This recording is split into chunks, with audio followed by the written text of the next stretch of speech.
Alors, les grands titres de l'actualité, ou l'actualité du jour, ou ce dont on peut discuter, écoutez, il y en a tant que vous voulez, là, c'est pas les sujets qui manquent ce matin, mais d'abord sur la scène locale, composée d'une vingtaine d'entrepreneurs de chambres de commerce, dont celle de Montmagny faisait partie, et d'organismes qui les appuient au quotidien, une délégation de la Fédération des chambres de commerce du Québec était de passage à l'Assemblée nationale du Québec mardi dernier, afin d'exhorter le gouvernement du Québec à présenter rapidement des mesures qui permettront de donner un véritable souffle aux PME et entrepreneurs québécois. Alors, le gouvernement ne manque pas d'ouvrage de ce temps-ci. C'est effrayant, ça n'a pas de bon sens. On regarde ça, puis là, c'est l'histoire de la laïcité des écoles, c'est la francisation, en tout cas, tout y passe, là. En plus, l'immigration, parce qu'on sait que hier, M. Trudeau, qui a diminué là, de 20 à compter de 2025, l'entrée des immigrants. Alors, on va partir de 500 000 à 395 000 pour l'an prochain et ça va continuer à baisser. Je pense que c'est 385 000 en 2026 et 368 000. En tout cas, je ne me souviens pas des chiffres exacts, mais c'est pas ça qui est important. C'est que ça va continuer à baisser, puis je pense que c'était dû que ça baisse. Alors, et là, M. Trudeau disait hier que ça fait des mois qu'il demande à M. Legault d'y apporter le plan au niveau de l'immigration et qu'il ne l'a pas reçu. On sait là, que de part et d'autre, là, le Canada, M. Trudeau et son gouvernement, et avec Québec en particulier, on entend moins parler de ce qui se passe par rapport aux autres provinces sur l'immigration. Mais on se lance des flèches de part et d'autre, là, le gouvernement fédéral et le gouvernement provincial du Québec. Alors, histoire à suivre au niveau de l'immigration. M. Legault qui disait hier que c'était pas suffisant, M. Roberge et M. Drainville aussi, là. Alors, c'est une histoire à suivre. Donc, le gouvernement qui ne manque pas d'occupation et beaucoup de gens demandent et s'accrochent après le gouvernement. La Fédération des chambres de commerce du Québec, la Chambre de commerce et d'industrie de Montmagny rappelle que les PME, et ça, j'ai été un peu surpris, mais, un peu surpris. Oui, parce que les chiffres sont quand même importants, là. On dit qu'ils continuent de subir le contexte économique défavorable. Bon. Ça, là, c'est toutes les PME, puis même les grandes entreprises. Les temps sont difficiles.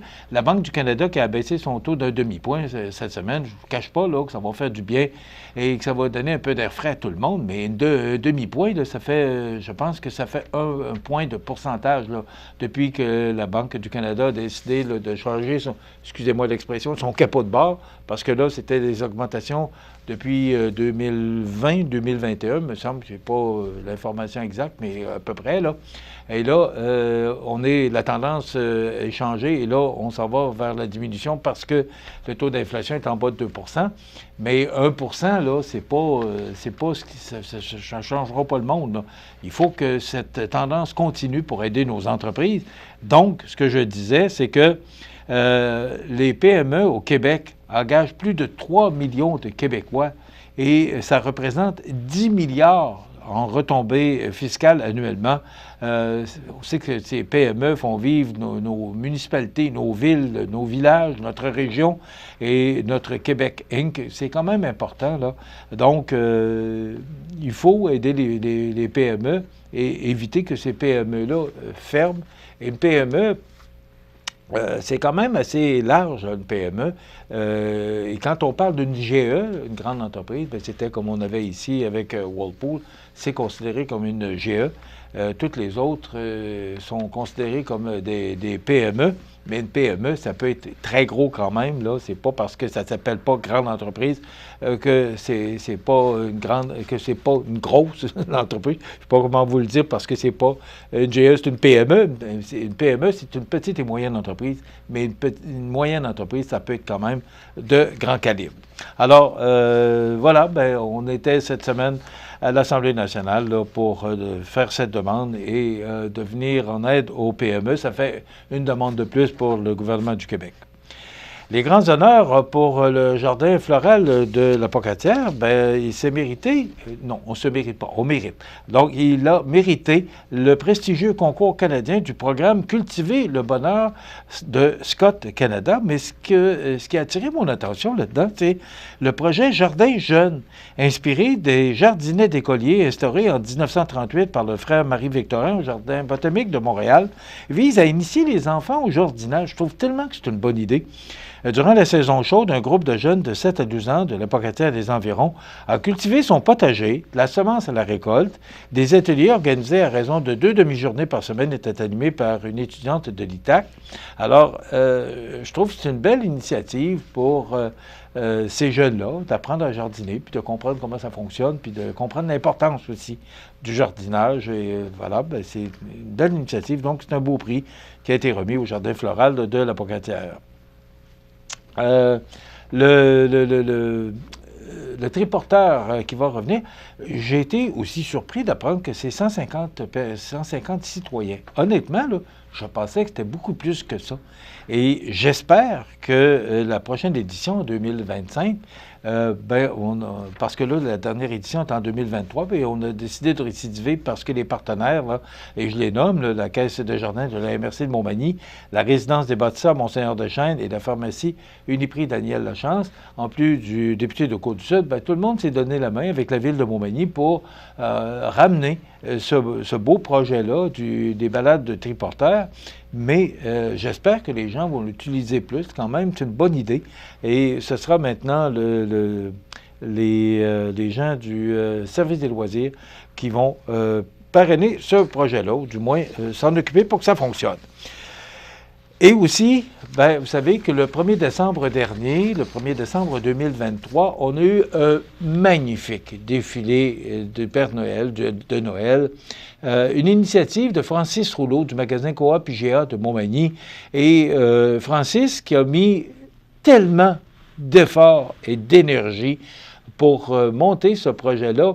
Et la population a répondu présente pour ce grand événement qui s'est déroulé vendredi, le 1er décembre dernier. Mais vous allez comprendre que c'est toute une organisation, que ça demande beaucoup d'énergie. Et Francis Rouleau, comme il est directeur général du IGA à Montmagny et du marché tradition à Cap-Saint-Ignace, ben, il manque de temps, mais c'est pas la principale raison. C'est que là, ce que je comprends, c'est que Francis, à compter de 2025, au mois de décembre 2025, il sera accompagné. C'est qu'on a créé un comité organisateur. Il sera supporté par du monde autour de lui pour ramener ce beau projet-là au mois de décembre 2025. Donc, il voulait, par cette annonce, profiter de l'occasion pour remercier la population de la région de Montmagny pour leur compréhension et leur patience et assure que l'attente pour l'édition sera récompensée, l'édition 2025. C'est pas Francis Rouleau qui parle, c'est le comité organisateur. Mais moi, je lève mon chapeau à Francis Rouleau d'avoir organisé cet événement-là l'an dernier. Et souvenez-vous, le monde qu'il y avait devant Place Montel, là, je faisais partie du défilé avec l'unité mobile de CMA-TV. Et je peux vous dire là, que en face du Café au coin du monde, là, l'hôtel de ville, il y avait du monde là, ça n'avait pas de bon sens. J'en ai vu du monde là, durant les parades du Festival de Loi-Blanche, parce que depuis 37 ans, j'ai tout fait les parades, que ce soit du festival ou autre, là. Et je peux vous dire que cette parade-là, il y avait vraiment du monde. Donc, ça veut dire qu'il y avait de l'intérêt. Alors, le comité organisateur, Francis Rouleau en tête, nous dit que ça va revenir, mais en décembre 2025. Donc, on se posait la question de savoir si on aurait un, mais là, on est rendu quand même le 25 octobre, et là, on a la réponse. Ils veulent sauver les terres de Rabaska. C'est un groupe de personnes, de citoyens qui se mobilisent pour la préservation entière des terres de Rabaska, un bijou dans l'est de Lévis. Vous vous souvenez de ce projet-là là, qui n'a pas été accepté? Bien, il y a un groupe d'opposants là, qui disent, écoutez, c'est 272 hectares, et là, le gouvernement a acheté ces terres-là sous la gouverne de Pierre Fitzgibbon, qui était le ministre de l'Économie, pour en faire un parc industriel. Et là, ces citoyens-là demandent au gouvernement de dire, écoute, oui, vous avez donné 109 hectares pour qu'on puisse garder ce beau site, le cultiver, puis garder les arbres. Puis ça a l'air qu'il y a des érables là-dessus de toute beauté. Mais là, ce que ces gens-là demandent, c'est de laisser les 272 hectares comme ils sont là et de garder ces terres-là cultivables parce que il y en aura 109 qui seront cultivables et 272 moins 109, ben c'est le reste, on va s'en servir comme un parc industriel pour la région de Lévis. Alors, ça va être une histoire à suivre. On va sûrement réentendre parler de ça. C'est dans le Journal de Québec de ce matin sous la plume de Stéphanie Martin. Le cabinet de la présidente du Conseil du Trésor, Sonia Lebel, a annoncé via la presse, le journal La Presse, jeudi soir, qu'un gel de recrutement dans la fonction publique aura lieu à partir du 1er novembre prochain. Le gouvernement pourvoira ainsi les postes vacants avec des employés qui font déjà partie de la fonction publique québécoise. Ça, c'est ce qu'on a annoncé hier. Dans la presse canadienne, on dit qu'afin de freiner la croissance du nombre d'employés dans la fonction publique et respecter les budgets alloués pour l'année en cours, le gouvernement procédera au gel du recrutement dans les ministères et organismes. Des exclusions s'appliqueront à partir du 1er novembre 2004, écrit dans un communiqué. Le cabinet de Mme Lebel, je parle vite parce que le temps passe vite, et ça, là, c'est une chose. On dit qu'à partir du 1er novembre, là, on va geler l'embauche des fonctionnaires. Mais il faut dire que depuis que le gouvernement Legault est là, les fonctionnaires, comme depuis que M. Trudeau est là, l'embauche des fonctionnaires, là, ça a fonctionné à fond de train. Mais hier, dans le Journal de Québec, sous la plume de Geneviève Lajoie, on apprenait que des sous-ministres à vocation économique ont obtenu jusqu'à 30 000 $ d'augmentation. Hein? On prend de bord, puis on redonne de l'autre. Alors, avant le rationnement des dépenses publiques, le gouvernement Legault accorde la sécurité d'emploi et des augmentations de salaire pouvant atteindre 30 000 $ à des architectes et de la rigueur budgétaire des 3 ministères à vocation économique. Et donc, Québec planche actuellement sur son plan de réduction des dépenses pour éponger le déficit historique de 11 milliards de dollars, on s'en souvient. Et là, on sait que le prochain budget se termine, le 11 milliards de déficit, là, ben c'est jusqu'au 31 mars 2025. Mais là, on apprend que je vous ai parlé du gel d'embauche. Et là, de l'autre côté, ben il y a des gens qui subissent des augmentations qui peuvent aller jusqu'à 30 000 $. Sous-ministre adjoint aux politiques et aux particuliers et aux impacts climatiques du ministère des Finances, je ne nommerai pas, fonctionnaire a vu sa rémunération passer de 190 854 $ à 220 436 $. Il y a des fois, j'ai de la difficulté à comprendre. Puis là, M. Girard qui défend ça. Et dans le Journal de Québec, là, on nomme des fonctionnaires là, qui ont vu, des hauts fonctionnaires qui ont vu leur augmentation de salaire. Alors, c'est dans le Journal de Québec, sous la plume de Geneviève Lajoie, c'est dans le Journal de Québec d'hier, et je voulais revenir là-dessus parce que hier, ben là, le communiqué dans le Journal de la Presse qui disait qu'il y a un gel d'embauche à partir du 1er novembre. Bien là, on se dépêche, et là, on dit, oui, vite, avant que le gel d'embauche commence, bien là, on va augmenter.